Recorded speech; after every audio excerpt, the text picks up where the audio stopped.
Assalamualaikum warahmatullahi wabarakatuh. Perkenalkan, nama saya Emma Sucianawati dari kelas 2C Program Pendidikan Bahasa Inggris. Baiklah, hari ini saya akan membahas tentang fenomena bullying di kalangan pelajar di Indonesia. Indonesia adalah salah satu negara yang diduga masih mengalami angka bullying yang cukup tinggi. Hampir di setiap sekolah yang ada di Indonesia terdapat kasus bullying.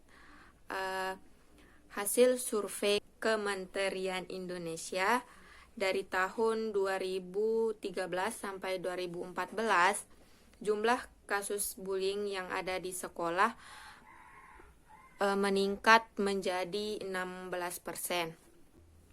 Nah, perlu teman-teman ketahui apa itu bullying.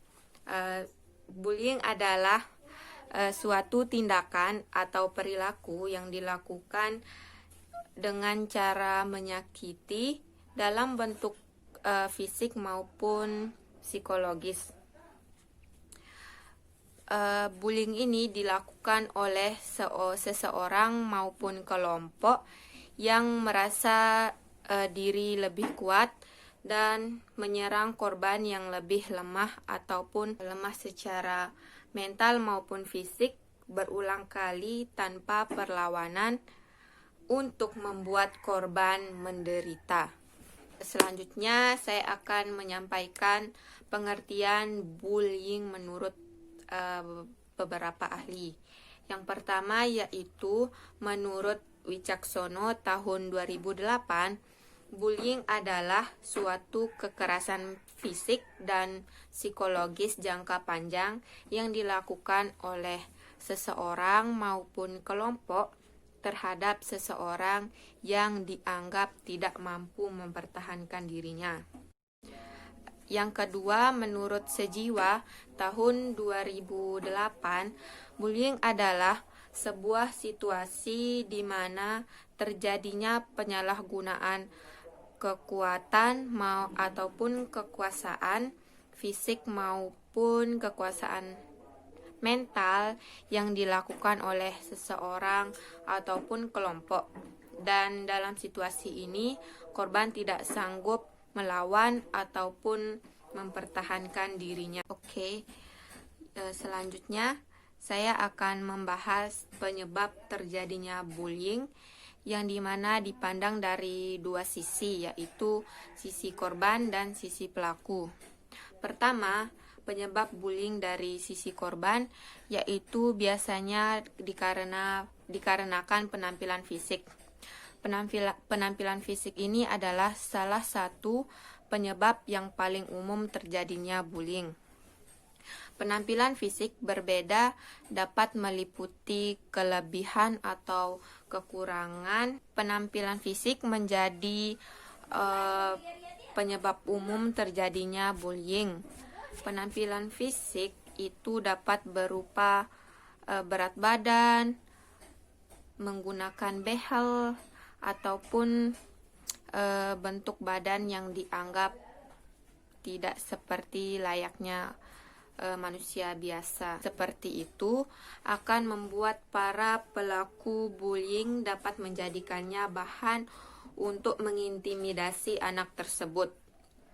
Contohnya yaitu kasus bullying yang baru-baru terjadi di Indonesia, yaitu seorang siswi SMP di Purworejo dibully karena berkebutuhan khusus.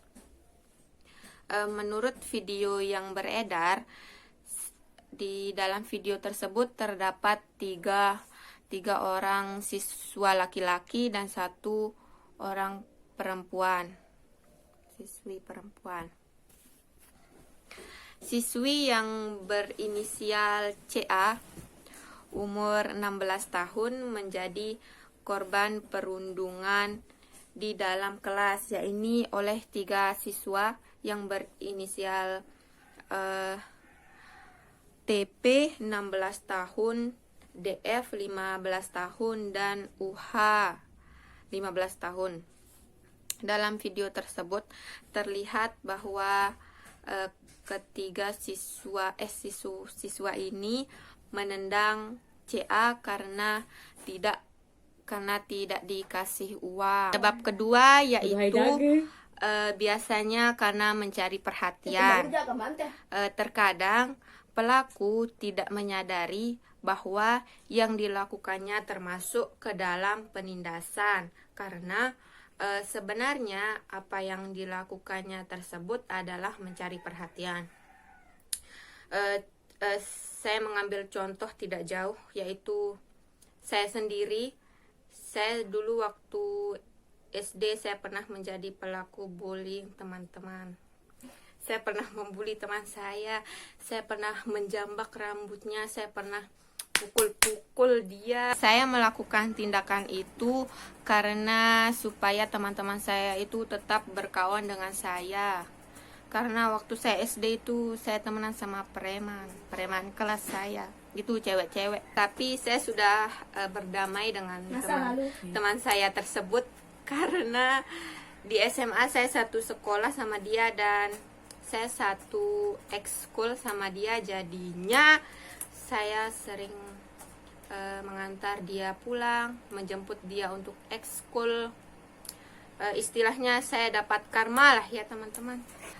Oke, selanjutnya penyebab terjadinya bullying dari sisi pelaku. Bullying biasanya terjadi karena si pelaku ini memiliki masalah pribadi. Salah satu pemicunya yaitu misalnya seperti perceraian orang tua. Yang kedua, pernah menjadi korban bully. Yang ketiga, rasa iri pada korban. Rasa ini terjadi atau bisa muncul akibat korban memiliki hal yang sebenarnya sama istimewanya dengan korban. Pelaku melakukan tersebut agar korban tidak akan lebih menonjol dari diri pelaku sendiri. Melihat kondisi tersebut, berikut saya akan memaparkan bagaimana cara mengatasi bullying atau perundungan. Yang pertama yaitu berani melaporkan kepada orang tua atau guru.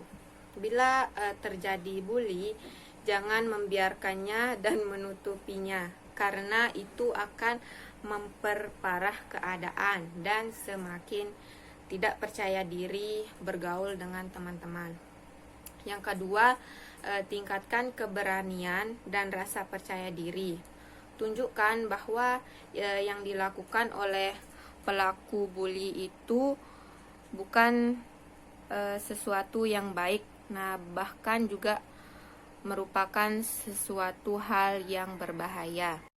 Ketiga yaitu bantu teman yang menjadi korban bully. Jika kita menyaksikan perilaku bully atau perundungan, jangan diam saja dan cobalah untuk memberi dukungan pada korban supaya mereka itu tidak merasa bahwa hidup mereka itu paling sengsara di dunia, teman. Jadi bantulah teman kita yang mengalami bully. Oke, teman-teman, hanya itu yang bisa saya sampaikan. Kurang lebihnya saya mohon maaf lahir dan batin. Sekian, assalamualaikum warahmatullahi wabarakatuh. Yeah, I don't wanna sit still, look pretty.